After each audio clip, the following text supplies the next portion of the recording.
y nuevamente podrán escuchar la ley. Entonces, habiendo escuchado la ley, escaparán de los obstáculos y de los impedimentos, y con respecto a las diversas doctrinas, podrán ejercer sus poderes al máximo y gradualmente entrar en el camino. Es como la lluvia que cae de esa gran nube sobre todas las plantas y los árboles, florestas y bosques y hierbas medicinales. Cada una, de acuerdo con su especie y su naturaleza, recibe su cuota completa de humedad y puede así germinar y crecer.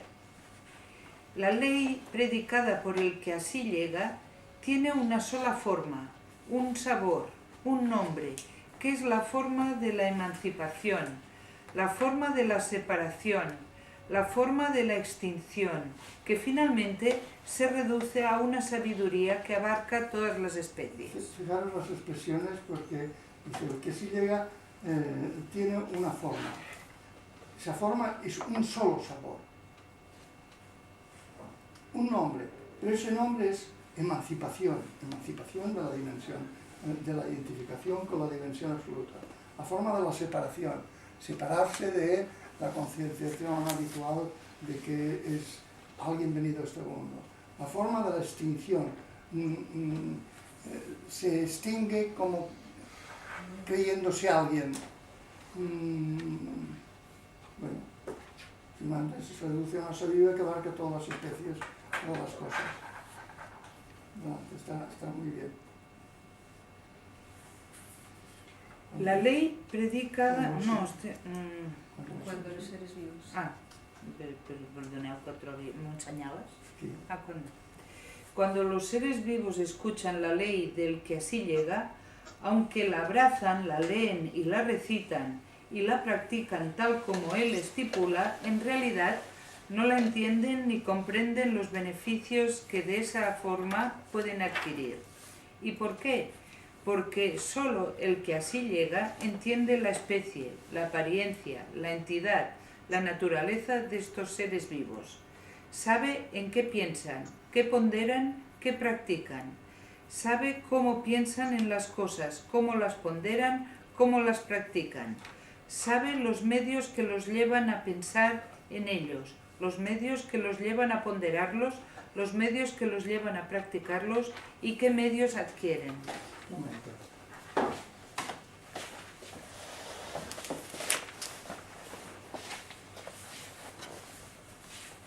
El dato, la dimensión absoluta esa,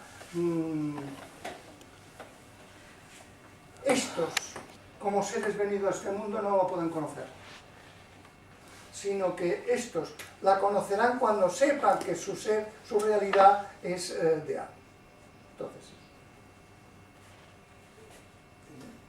porque estos tienen, en cuanto se identifican con su cuerpo, con su psicología, etc., mientras se identifican con eso, no pueden reconocer más que lo que tiene que ver con eso. Tienen que tener una dimensión más honda, que ya es la de A, para que puedan reconocer la de A. Es la frase de los místicos cristianos: solo Dios conoce a Dios. Porque el animal no puede conocer más que lo que tiene que ver con sus necesidades.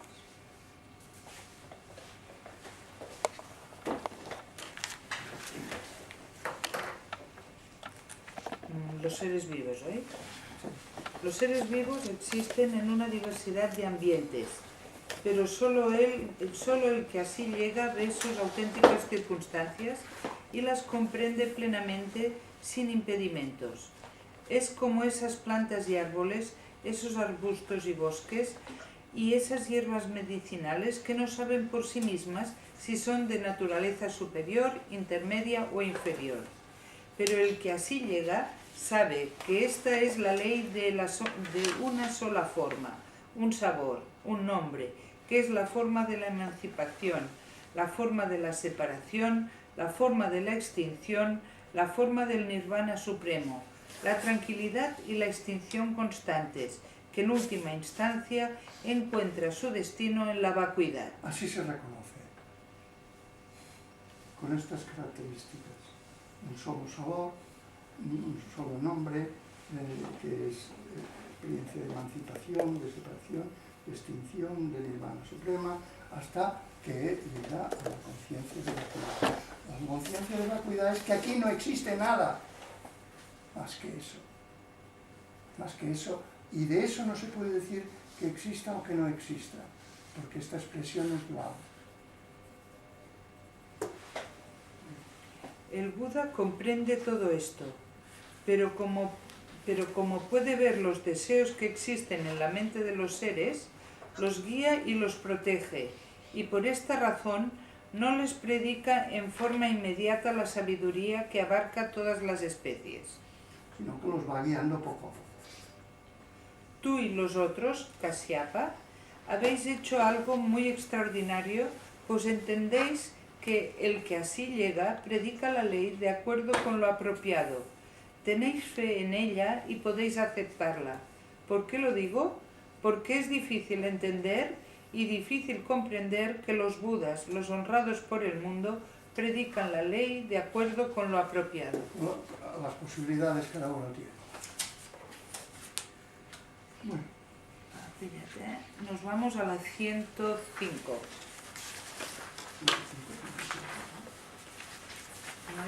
¿Seguro yo? ¿No? 107. 107, sí.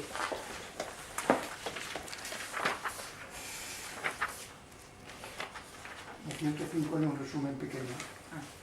De esta forma, Kasyapa, la ley predicada por los Budas se compara con una gran nube cuya lluvia de único sabor humedece las flores humanas para que cada ser pueda fructificar.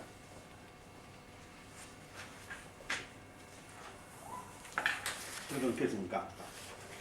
¿Un? Kalpa. Kalpa es una medida de tiempo que me parece que son 16.000 años.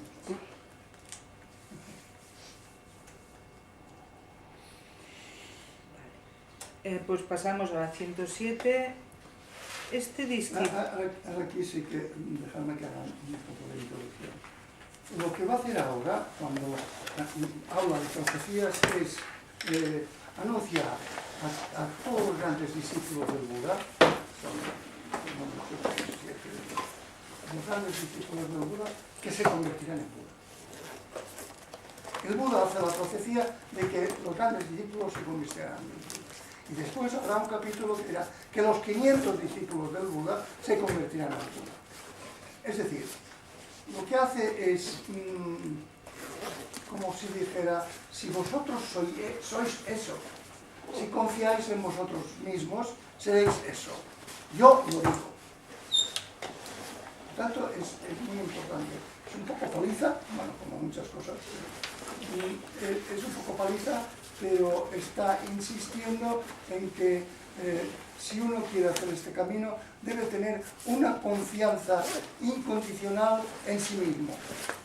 No el sí mismo persona, sino el sí mismo dimensión absoluta que soy. Si yo solamente soy una forma de la dimensión absoluta, tengo que confiar en mí mismo de que llegaré a comprender eso que soy. Y el Buda, para que esa confianza en sí mismo sea recia, lo profetiza. Y veréis que los que reciben la profecía lo reciben con mucho gozo y con mucha... O sea, dicho escuetamente, para hacer este camino hay que tener confianza incondicional en que puedes hacerlo.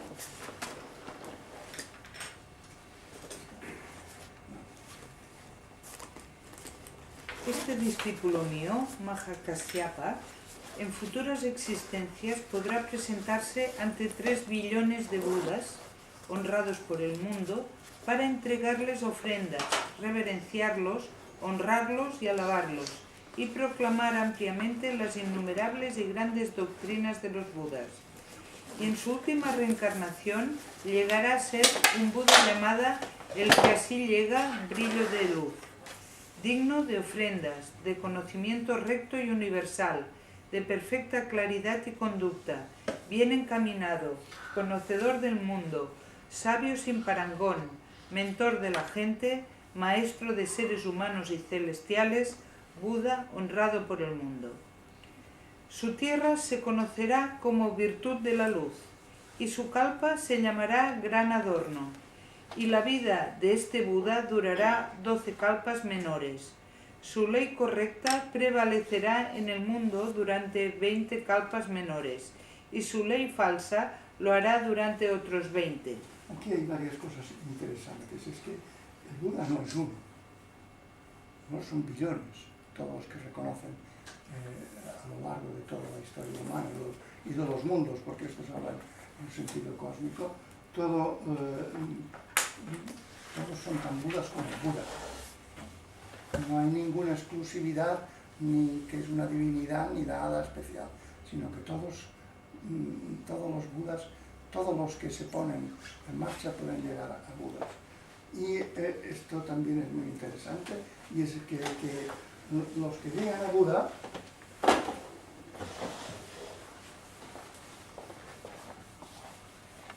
que al fin y al cabo es llegar a lo que se es, los que llegan a Buda tienen, si este es un Buda,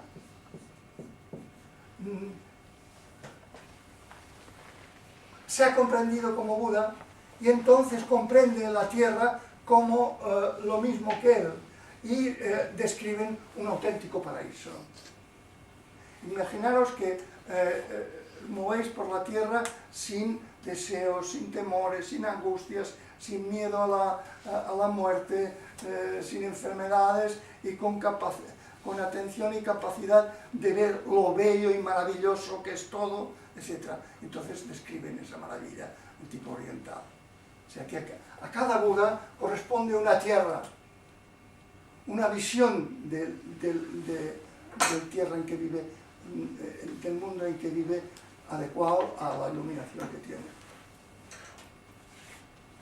Y ahora nos describirá, bueno, unos patrones bastante comunes, pero maravillas.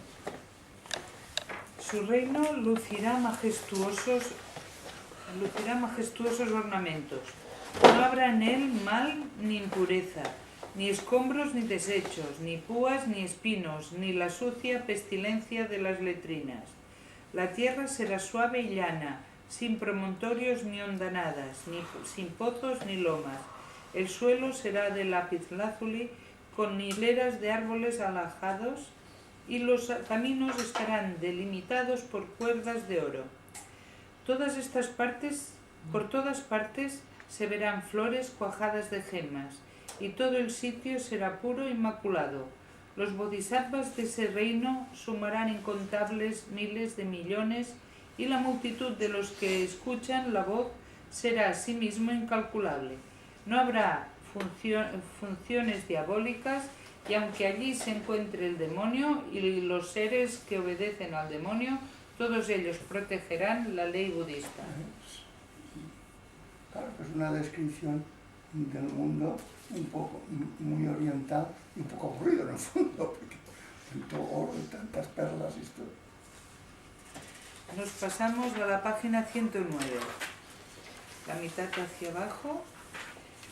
Gran héroe, valiente, honrado por el mundo, rey del Dharma de los Sakyas, si te condueles de nosotros, benefícianos con la voz del Buda. Ya que entiendes lo más recóndito de nuestra alma, si nos concedes una profecía de budeidad, será como si nos bañara el dulce rocío, quitara nuestras fiebres y nos infundiera frescor. Si alguien llegase de una tierra azotada por la hambruna y de pronto se topase con el fastuoso banquete de un rey, su corazón, transido de temores y de dudas, no osaría comer ni un bocado. Pero si el rey le ordenara que lo hiciera, en tal caso se atrevería a probarlos. Nosotros somos como esa persona. Cada vez que recordamos los errores del pequeño vehículo, no sabemos qué más acometer con tal de adquirir la sabiduría insuperable de un Buda. Aunque oímos la voz del Buda diciéndonos que lograremos la budeidad, en nuestro corazón seguimos albergando ansiedad y temores, como aquel que no osa servirse manjares. Pero si el Buda nos concede una profecía, La dicha y la paz vendrán enseguida a nosotros. Gran héroe valiente, honrado por el mundo, tu deseo constante es infundir tranquilidad al mundo. Te suplicamos que nos concedas esa profecía así, como si ordenaras comer a alguien hambriento. Es bonita la imagen, ¿no? El que el Buda diga, serás Buda, es como un hambriento que le presenta la mesa de un rey y el rey le invita a que coma. Entonces le piden al Buda que haga la profecía sobre ellos.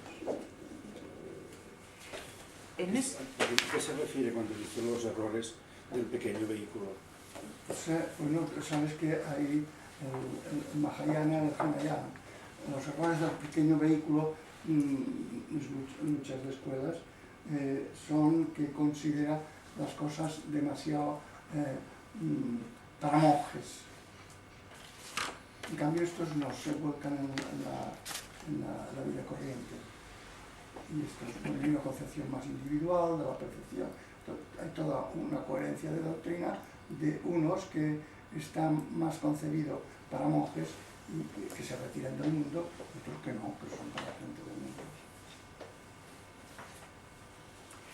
En ese momento, el honrado por el mundo, consciente de lo que pensaban sus prominentes discípulos, formuló este anuncio a los monjes. Subhuti, aquí presente, en existencias futuras comparecerá... Ahora le hace la promesa a otro de sus grandes discípulos con su tierra correspondiente. En existencias futuras comparecerá ante 3 billones de nayutas de Budas. O sea, cultivan las enseñanzas de los sabios. Para entregarles ofrendas, reverenciarlos, honrarlos y alabarlos.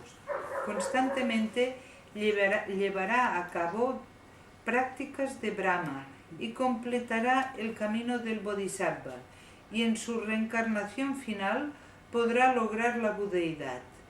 Su título será El que así llega forma extraordinaria, digno de ofrendas, de conocimiento recto y universal, de perfecta claridad y conducta, bien encaminado, conocedor del mundo, sabio sin parangón, mentor de la gente, maestro de seres humanos y celestiales, Buda honrado por el mundo. Su kalpa se conocerá como poseedor de joyas. O sea, el tiempo en que su doctrina esté vigente. Sí. Y su reino como nacido de gemas. La tierra será lisa y llana, el suelo será de cristal y estará adornado de árboles alajados, sin colinas ni fosos, sin basura ni espinos, sin suciedad ni suciedad de letrinas. El suelo estará cubierto de flores cuajadas de gemas y todo el sitio será puro e inmaculado.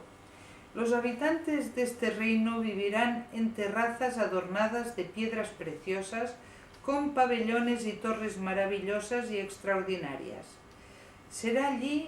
Habrá allí incontables, ilimitados discípulos que escuchan la voz, más allá de toda posibilidad de cálculo o de analogía. La multitud de bodhisattvas ascenderá a incontables miles, decenas de miles, millones de nayutas. La vida de este Buda durará 12 kalpas menores. Su ley correcta prevalecerá en el mundo durante 20 kalpas menores.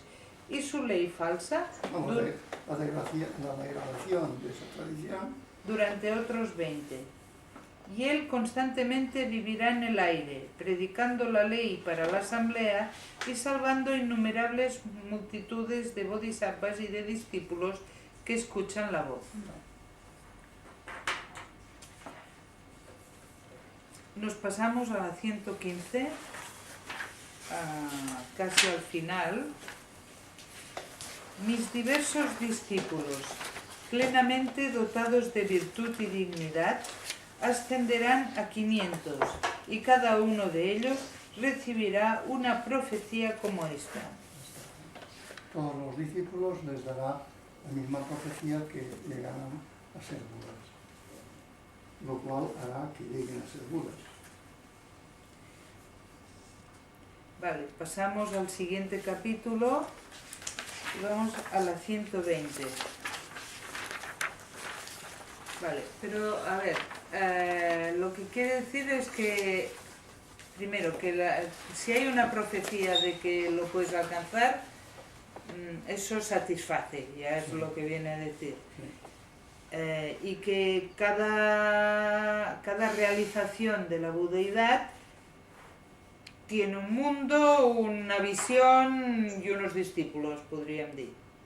Sí, sí, más o menos, aunque siempre es, como la misma narración dice, siempre son iguales, porque siempre es lo mismo. Porque la doctrina siempre tiene el mismo sabor, que es la extinción, etcétera, etcétera, ¿no? Una cosa que a mí no me ha quedado clara de lo que hemos leído hasta ahora. En la página 109-110, aunque oímos la voz del Buda, final de la página 109, aunque oímos la voz del Buda, necesitamos una profecía. Sí, está hablando a la persona que se cree alguien y que no es capaz de darse cuenta de que no es nadie. Quien se cree alguien, entonces tiene conocimiento de sus debilidades, su incapacidad, etcétera, etcétera. Y tiene dudas de poder ser capaz de llegar a ser un Buda. Si el Buda en persona le dice, lo serás, eso le da confianza.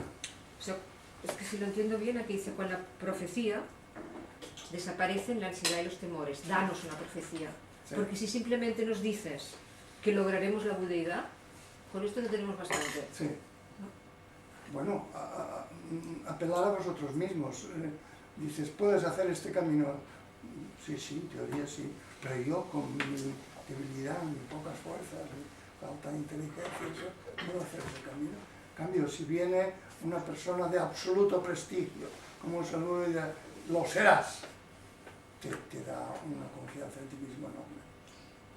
O sea, la confianza en uno mismo no es suficiente, está diciendo aquí, se necesita que alguien de fuera te diga, es que profecía.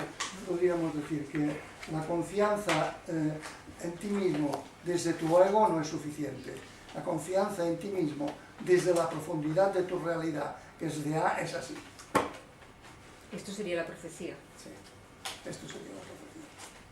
No que alguien externo venga y te diga... No, no es necesario que sea alguien externo. O sea que no es suficiente con oírlo y comprenderlo, sino que hay que descender a ese fondo, ¿no? Sí, es como... Sí, ¿no?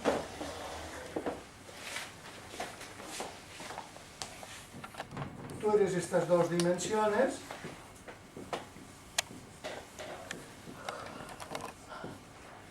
Es como si dijera, si tú intentas desde aquí, salirte de aquí y llegar al vacío, a la no dualidad,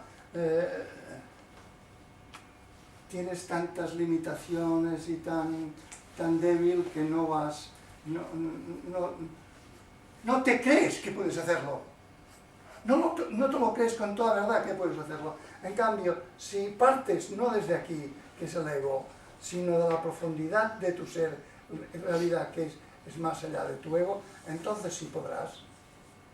Porque esto es la dimensión absoluta. La profecía lo que hace es decirte, necesitas una confianza incondicional de que puedes hacerlo. Desde aquí no la recibes, y porque más que las doctrinas te lo dicen, no eres capaz de ponerte en movimiento y con suficiente confianza en ti mismo.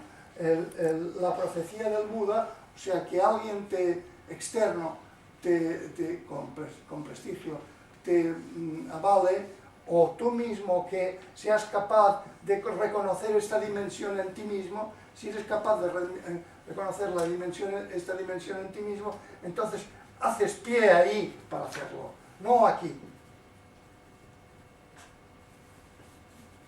¿No está claro? Sí, sí, sí. Es que lo de la profecía... Aquí, la doctrina es confianza en sí mismo absoluta.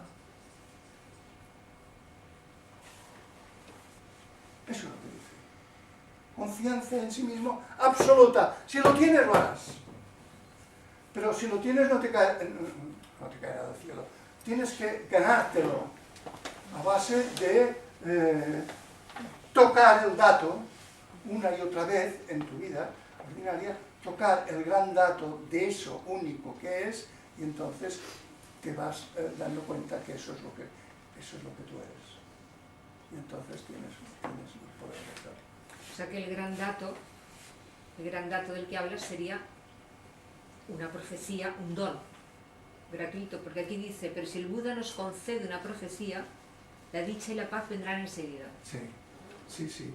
Pero esto es una imagen de lo que tienes que hacer tú, porque aquí no te va a venir ningún Buda exterior a ti, sino que te vendrá el Buda interior a ti, porque el Buda ya hemos dicho que es un nombre de la dimensión absoluta. Será el Buda que hay en ti el que te dará la garantía. Si es que tú eres capaz de bajar a ese piso y escuchar y reconocer su realidad.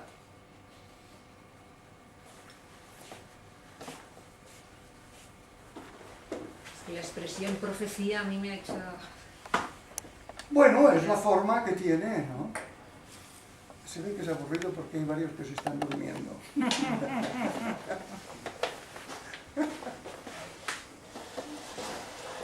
Es muy reiterativo, ¿no? La página 120 la he leído. No. Sí, sí. Es muy extraordinario encontrarse con el honrado por el mundo. Habiendo él tomado asiento, pasaron 10 kalpas menores. Perdona, Marta, on estem? 120. A la part del final o... No, cap al mig. Com començava? El tercer paràgraf, més o Está muy menys. bien. Sí. Es muy extraordinario. Es muy Vale, extraordinario. ya está. Es muy extraordinario encontrarse con el honrado por el mundo. Habiendo él tomado asiento, pasaron 10 kalpas menores. Su cuerpo y sus manos y pies yacen impasibles e inmóviles, y su mente, plácida y en calma imperturbable, no se altera ni se inmuta. Por fin logra la eterna tranquilidad y la extinción, y descansa en la ley sin desbordamientos. Que no se le van los deseos. Ahora que observamos al honrado por el mundo con tranquilidad, habiendo completado el camino del Buda, obtenemos excelentes beneficios y lo felicitamos y admiramos con júbilo inmenso. Los seres vivos sobrellevan angustias y sufrimientos constantes, a oscuras, sin guía ni maestro, sin comprender que hay una forma de terminar con la aflicción, sin saber cómo buscar la emancipación. Bueno, aquí lo hemos comentado otras veces que es muy difícil encontrar un Buda porque un sabio, porque los sabios tienen un criterio sutil que no es visible para los que tienen criterios claros. Entonces es muy difícil poderlos encontrar. Bien.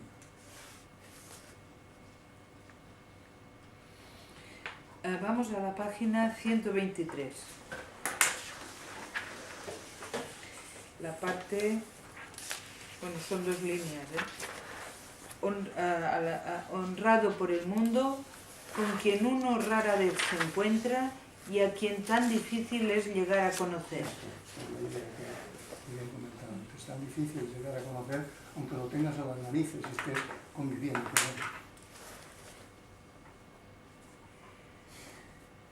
La 125, a la mitad del verso que hay. Ahora el Buda ha aparecido en este mundo para ser el ojo de los seres vivos. El mundo lo buscará presuroso y él los salvará y los custodiará a uno y a todos. Será como un padre para los seres vivos y los reconfortará y les brindará beneficios. Bueno, esto, fijaros que sería equivalente a la afirmación de cristiana que Dios es Padre. Solo que aquí hay una idea que no sería tan propio del cristianismo, que dice que el Budo es el ojo de los seres vivos. Es el que hace, la dimensión absoluta es la que hace ver a los seres vivos. Creo que una cosa que despierta el texto es la idea de sentirse salvado por la dimensión absoluta. Sí, sí. Cosa que tiene su dificultad. ¿Por qué? Pero si es lo que eres. No, es yo no. intrínseco a tu estructura. Sí, no. Lo que tiene la dificultad es salir de la ilusión para comprender que la dimensión absoluta, bueno, te da estos paraísos, esta visión tranquila, esta serenidad, todo esto. Hombre, si tú te distancias de la dimensión relativa, que es la causa de todos los sufrimientos, pues la dimensión absoluta te da todo lo contrario. Sí, pero como uno como que se acostumbra a que la vida es así. Pues entonces recibes poca agua. El tema está en que no hay que ir a ninguna parte para que alguien te dé la dimensión absoluta, sino que está en ti. Sí. Lo único que hay que hacer es quitar los velos o las ignorancias que cubren y darte cuenta de. Sí. Claro, hasta ahí fantástico. Lo que pasa es que los velos de la ignorancia profunda es porque cuesta darse cuenta. Cuesta darse cuenta. Es cuestión de... la estrategia sería acercarse a ese dato que está presente en la naturaleza, en las personas, etc. Acercarse en ese dato y tocarlo, lamerlo, reconocerlo las más veces posibles, aunque sea un instante breve. Y eso poco a poco te va afianzando y va abriendo tu capacidad de recepción. Es como lo que tú decías un día de agujerear la burbuja. Sí. Primero pequeños agujeros, pero después más profundos para hacer estallar la burbuja. Hasta que el polito puede salir. ¿Dónde estamos ahora? Sí, vamos a pasar a la 131. De todas maneras, Juan, si resulta que es verdad, nadie te lo da y tú lo descubres, pero si lo que falta es reconocer que eso que pillas, poco o mucho, eso o sea, uno a veces se da contra la pared de no ser más lúcido y de no saber darse cuenta de que ese dato libera. ¿Y cuál es la prueba de que no te das cuenta? De que te permites mantenerte donde estabas. Si tú lo vieras como que verdaderamente libera, darías el salto, al menos con más ganas. Es como una ambivalencia, porque en donde estás, básicamente en la dimensión relativa, sufres. Y en lo otro vislumbras, aunque sean los pequeños agujeritos, un no sufrimiento. Pero te da pánico perder pie y a veces prefieres el sufrimiento a perder pie. Sí. Es así. Es así, porque damos por real lo que podemos concebir. Lo que no podemos concebir no lo damos por real. Y como esto no se puede concebir, es demasiado sutil. No poderlo concebir no quiere decir que no genere certeza. Sí, tú oyes una sinfonía de un gran autor y tú no puedes concebir en qué consistido aquella belleza, porque da certeza, pues igual. Pero nosotros estamos más ligados por nuestra condición animales necesitados a las cosas a los objetos, a lo que puedes concebir. En cuanto deja de tener las características de algo que puedes agarrar y concebir, entonces te parece que es nada, y claro, huyes de la nada. Aquí está, todo el misterio. Bueno, pues iríamos al final de la página 130. En este momento, el que así llega excelencia de la gran sabiduría universal, habiendo escuchado las súplicas de los reyes del cielo, de Brahma, de las 10 direcciones y de los 16 príncipes, inmediatamente hizo girar 3 veces la rueda de 12 radios de la ley. Ningún Shramana,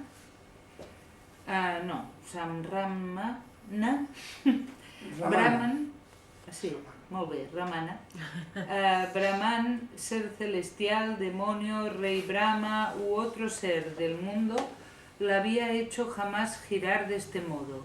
Y luego él dijo, aquí está el sufrimiento, aquí está el origen del sufrimiento, aquí está la aniquilación del sufrimiento, aquí está el camino hacia la aniquilación del sufrimiento. Bueno, ya sabéis, si se traducen los términos tradicionales, aquí en el deseo está el sufrimiento.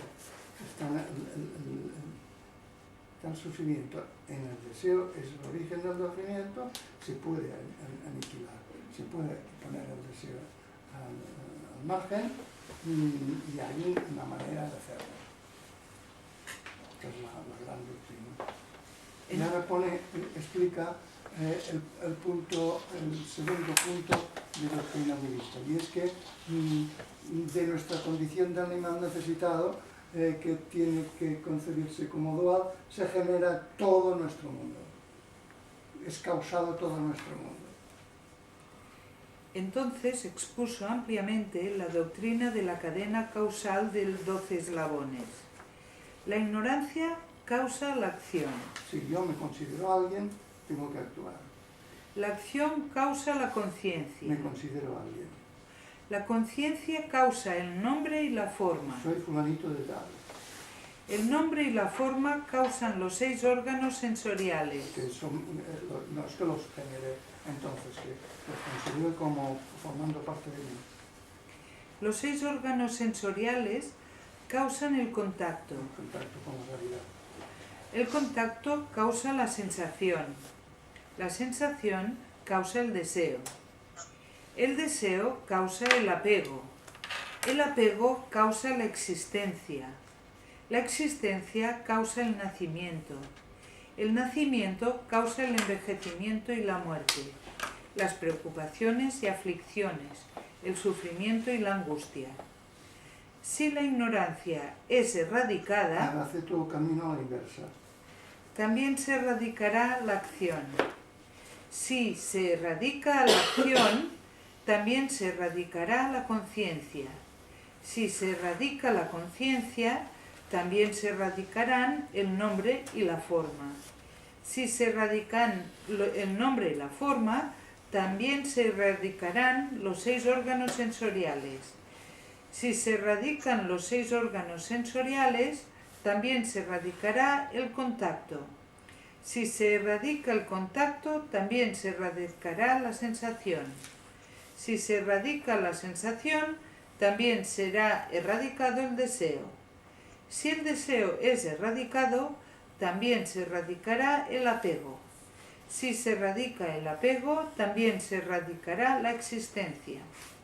Si se erradica la existencia, también se erradicará el nacimiento. Si se erradica el nacimiento, también se erradicará el envejecimiento, la muerte, las preocupaciones y aflicciones, el sufrimiento y la angustia. Os aconsejo que lo meditéis esto, ¿eh? Pones una cosa y todo se sigue. Quitas esa cosa de lo que se ha seguido y todo se vuelve para atrás. Lo primero es la acción. ¿Eh? Lo primero es la acción. Claro. Yo comienzo así. No, lo primero es la ignorancia. Ignorancia. La ignorancia. Tú te crees alguien, tienes que actuar, etcétera, etcétera. Se sigue todo. Y si tú ves que no eres nadie, entonces todo se vuelve para atrás. La propuesta es que esas erradicaciones se consiguen mediante la meditación. La lucidez de la mente, sí. Sí, sí. Yo lo que no entiendo es que pone el apego causa la existencia, pero muy casi al final, ¿no? ¿Cómo? Que en la El cadena, orden. sí. El apego sale muy abajo. Sí, porque primero, yo creo que está bien pensado, primero hay el que tú te sientes un animal y necesitas actuar. Actuar te da una individualidad. Esta individualidad hace una utilización de los sentidos, como si fueran tus sentidos. Estos provocan un determinado contacto con la realidad. Este determinado contacto con la realidad provoca el apego a eso. etcétera, ¿no? Pero luego entonces dice, el apego provoca la existencia, pero ya la existencia ya estaba. Sí, bueno, no, pero estaba, pero solamente como necesidad de acción. En cambio aquí la existencia yo soy. Es creer que Como existes. entidad separada. Ya es una conciencia más profunda de tu individualidad. Y cuando provocas esa conciencia de tu individualidad, ya nacimiento, muerte, vejez, etc. ¿Tú qué leías? Es una cadena muy bien hecha, muy trabajada durante miles de años y que vale la pena seguirla un poco.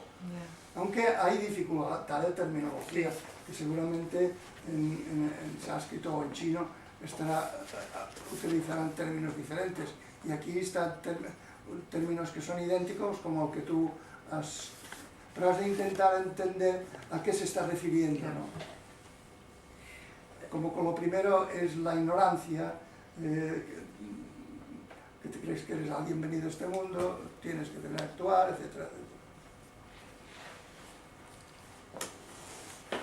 No, lo chulo del Buda cuesta seguir, ¿no? Cuesta seguir, y la conec, toda la cadena, pero es chulo ver cómo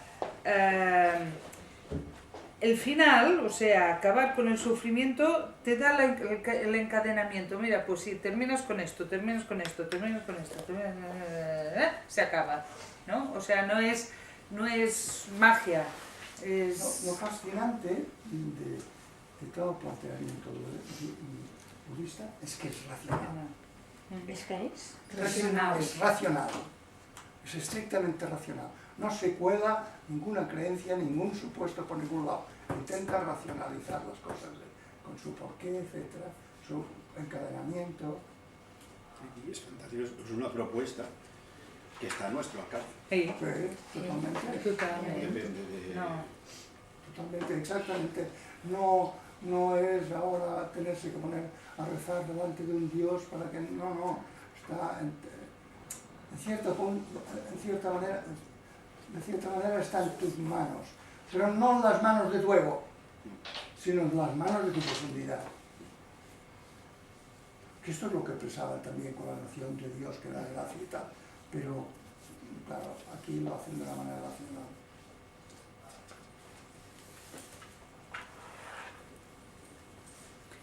¿Sí? Ahora es una mica llarg, son de la 135 a la 137. ¿Ven? Bueno, es al inicio de la... Sí, se puede. Estamos en la 135 como... Esperad, como a un tercio, a la mitad del segundo párrafo, ¿vale? Dice, en el mundo no hay dos vehículos mediante los cuales uno pueda lograr la extinción. Solo hay un vehículo del Buda. En el mundo... Así. En el mundo no hay dos vehículos mediante los cuales uno pueda lograr la extinción. Solo hay un vehículo del Buda, y uno solo para lograr la extinción. ¿Verdad que solamente hay un camino para salirse del ego y llegar a la no dualidad? Ya pueden ser las religiones lo diferentes que quieran, las doctrinas lo diferente que sean. Solo hay un camino que tiene un único sabor. Entonces también una afirmación muy importante de esta gente. No es la doctrina cristiana que es o la doctrina del Islam, que es... No, aquí lo hagan como lo hagan, con creencias, sin creencias, con una doctrina, con otra, con unos planteamientos, con otro, solo hay un camino. Y siempre tiene un solo sabor, el de la extinción, etc. Esto es fenomenal, ¿eh? Es fenomenal. Monjes, debéis comprender esto. El que así llega escruta hasta lo más profundo de la naturaleza de los seres vivos y por eso emplea medios hábiles. Sabe que la mente de los seres se deleita con doctrinas insignificantes y se apega hondamente a los 5 deseos. O sea, la gente se apega a lo que es palpable, aunque sea doctrinalmente muy flojo. Y como son así, cuando él expone el nirvana, lo hace de tal forma que las personas puedan creer en él y aceptarlo fácilmente. Suponed que hay un tramo de carretera en mal estado, de 500 yojanas de largo, escarpado y de difícil tránsito, inhóspito y desierto, sin pobladores en las cercanías. En suma, un sitio pavoroso. Y suponed que hay numerosas personas que quieren recorrer ese camino para poder llegar a un lugar donde les aguardan fabulosos tesoros. Los viajeros tienen un líder de brillante sabiduría y de aguda comprensión, profundamente conocedor de esta ruta escarpada, familiarizado con el trazado de sus pasos y desfiladeros y dispuesto a guiar al grupo de personas y acompañarlas a lo largo de este difícil terreno. Al cabo de un buen trecho, el grupo pierde el ánimo e informa a su líder: estamos exhaustos y despavoridos. Ya no podemos seguir avanzando, pero como todavía falta una enorme distancia, preferiríamos dar la vuelta y regresar sobre nuestros pasos. El líder, hombre de muchos recursos, piensa y dice: es una lástima que renuncien a los muchos y fabulosos tesoros que venían buscando y que quieran dar la vuelta y regresar. Fijaros que es una descripción de lo que ocurre en muchísima gente. Habiendo pensado de este modo, recurre al poder de medios hábiles y cuando han caminado 300 yojanas por esa senda escabrosa, conjura la aparición de una ciudad. Anuncia entonces al grupo: no temáis, no debéis regresar justo ahora, pues eso que veis ahí es una gran ciudad, donde podréis hacer un alto, descansar y pasar el tiempo como os venga en gana. Cuando entréis en esa ciudad, os sentiréis completamente a gusto y tranquilos. Y luego, si sentís que estáis en condiciones de proseguir hacia el lugar donde se encuentra el tesoro, podéis marcharos de la ciudad. Entonces, los miembros de la comitiva, que antes estaban al borde del desmayo, se sienten revivir de alegría. Comentan de viva voz el acontecimiento inesperado y dicen: ahora podremos escapar de este terrible camino y encontrar sosiego y tranquilidad. Así, los viajeros deciden seguir avanzando y entran en la ciudad donde, sintiendo que han sido salvados de sus desdichas, encuentran una sensación de completa calma y bienestar. En ese momento, el guía, sabiendo que los miembros de la partida han descansado y ya no tienen miedo o inquietud, deshace la ciudad fantasma y dice al grupo: ahora poneos en marcha. Muy cerca está el lugar donde os aguardan los tesoros. Esta ciudad que visteis hace un rato era solo un espejismo que conjuré para que pudierais descansar.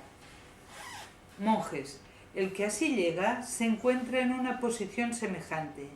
En este momento, el gran líder de todos vosotros sabe que el camino penoso del nacimiento y la muerte y de los deseos mundanos es difícil, largo, escabroso y se interna a lo lejos, pero que debe ser transitado y recorrido hasta su fin.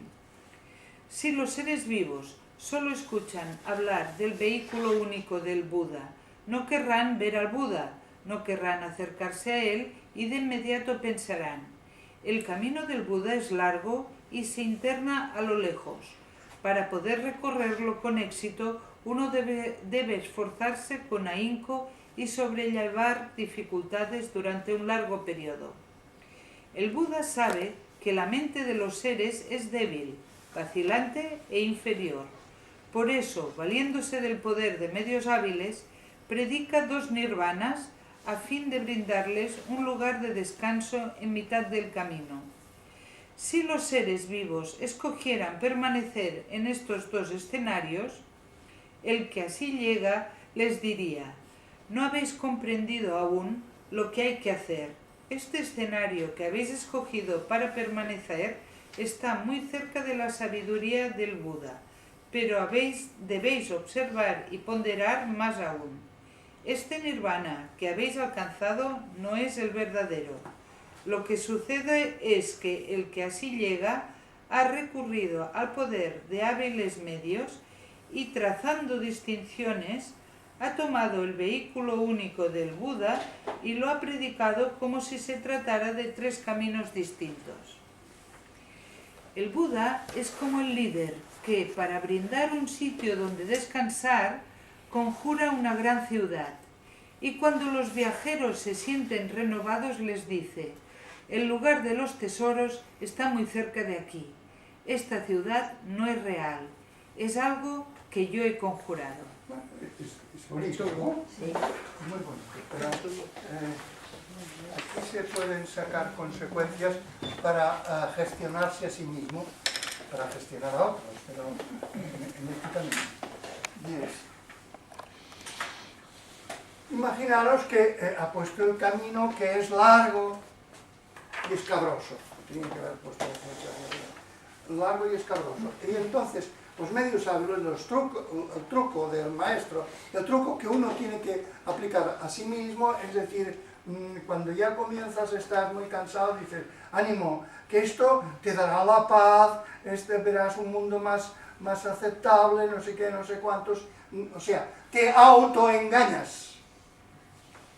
Te engañas para poder descansar en unos fines que ya has alcanzado, que te parece que son dignos de retener, y cuando ya te das cuenta que eso no es, estar en paz, en sosiego, sin estrés, eso no es. Pero te sirve de primer estímulo, te engañas a ti hasta que haces otro tramo, y entonces te pones otro medio hábil, que es decir, otro engaño para continuar andando y llegar hasta el final. ¿Ves? Así es como han procedido los maestros religiosos. Ponen un paraíso, un cielo, la paz del alma, no sé qué, no sé cuántos, para que tú vayas tirando, pero en realidad lo que predican las religiones no es el paraíso. Paraíso que lo predican según los gustos de cada pueblo. Los musulmanes de una manera, los cristianos de otra, y otras tradiciones de otra. En realidad son medios hábiles para tirar adelante. En nuestro caso, como estos paraísos y estas cosas no podemos creerlas, esto sí, que está más tranquilo, más sereno, más relajado, eso sí.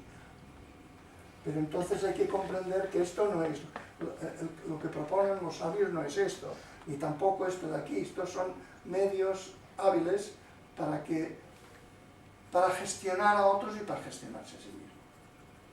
Pero entonces se van repitiendo los... Sí, se va repitiendo. Muchas veces en la vida de una persona pues hay muchos tramos en que realmente te encuentras cansado o sin ánimos, y entonces tienes que acudir a sabios o a ti mismo y ponerte unas condiciones de relajo o de estimulación, y hasta que llegas hasta el final. Pero este final de la flechita no es un final que está ahí, es un final que estaba aquí. Sí, pero uno de los medios hábiles es que tú vas el camino hacia Dios, hacia el paraíso. Pero no hay tal camino hacia Dios ni hacia el paraíso, porque si tengo que ir de aquí a aquí, de aquí a aquí no hay ningún camino. Bueno, pues esto es muy bonita. Este señor tiene unas historietas que están muy bien pensadas. Están muy bien. El incendio era igual, ¿no? Cuando hizo lo de incendio en la casa. ¿Te acuerdas que había una de un incendio que hacía lo mismo, para que salían de la casa? Ah, sí. Inventaba el incendio. Siempre es lo mismo, sí. Aquí de la casa en llamas, que tiene que prometerles el padre para que los hijos salgan y no se queden allí jugando dentro, les engaña que les va a dar no sé qué, no sé cuántos. Y no son engaños, son estratagemas hábiles para conseguir. Pues eso tiene que hacerse así mismo. Para acabar diciendo como dicen ellos, ah, era eso. Claro. Pero es un era eso muy satisfecho, ¿eh? Sí. A veces estaba intuyendo, dice, era esto. Eso es la tradición hindú, que también es muy interesante. Bueno, yo creo que podemos acabar. Sí.